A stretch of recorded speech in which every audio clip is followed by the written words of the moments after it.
Egaa akkaataatti isteeppii ittiin bilbila yeroo banannu jechaadha. Reestaarii gochuu dandeenya. Bilbila haaraa yeroo bannu ta'uu danda'a. Haala kanaan banuu dandeenya jechaadha. Haala kanaan istaartii erga jettanii booda waayifaayi tokko malee jechaadha kan isin banuu dandeessan. Namoonni baay'ee intarneetiitiin banuu danda'u. Garuu waayifaayi malee banuu dandeessu. Skippii kan jedhu argitanii jirtu yeroo tokko cuqaastu. Nekistii seeraan yoo na hordoftan xuruutti baruu dandeessu jechaadha. Offlaayiniitiin banuu barbaanna kan jedhu bakka kanatti cuqaasuu qabdu. Skip at offline kan jedhu. Egaa haala kanaan sekoondii muraasaa booda gara isteeppiitti aanutti sin ceesisaa. Next jechuutiin ceetu addanatti illee.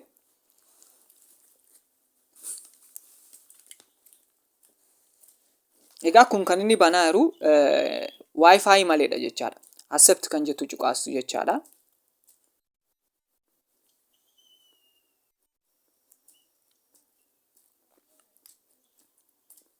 Egaa addanatti illee jechaadha paaterni itti guutuu isin hin barbaachisu.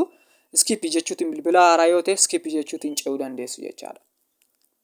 Kana booda irra deebiin gaafata bakka kanatti paaterni malee banuu barbaaddu isin jedha jechaadha. Irra deddeebi'ee yeroo kana paaterni malee godhattu jechaadha. Yoo barbaaddan paaterni karaa keessaa seentanii itti dabaluu dandeessu.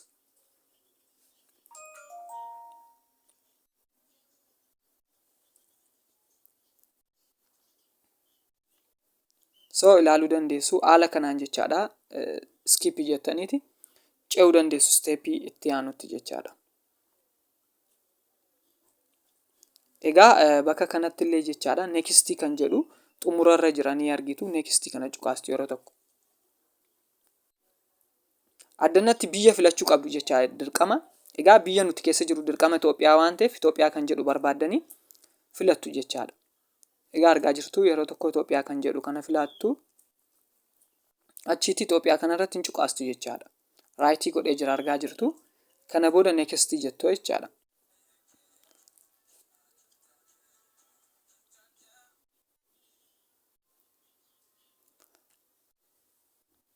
So haala kana erga biyya filattanii booda nekistiitiin gara faayilaatti isin seensisaa jechaadha. Sekoondii muraasaa booda argaa jirtu haala kanaan banee jira jechaadha. Paaterni malee banuu dandeessu jechaadha bilbila haaraa. So haala kanaan bannee jira jechaadha. Baay'ee salphaadha. Isinillee haala kanaan banuu dandeessu. Egaa akkasuma immoo yaadaaf gaaffii garaa garaa nuuf kaa'uu dandeessu chaanaalii keenya kanarratti. Akkasuma immoo yoo isinitti tolee jechaadha barnoota gaggabaabaa akkasii argattu sabskraayibii godhaa, laayikii godhaa, namoota hin beekneef illee geessisuu qabdu jechaadha. Haala kanaan banuu dandeessu jechaadha. Namni salphaadha. Galatoomaa amma viidiyoo ta'an ol agarruutti turtii gaarii.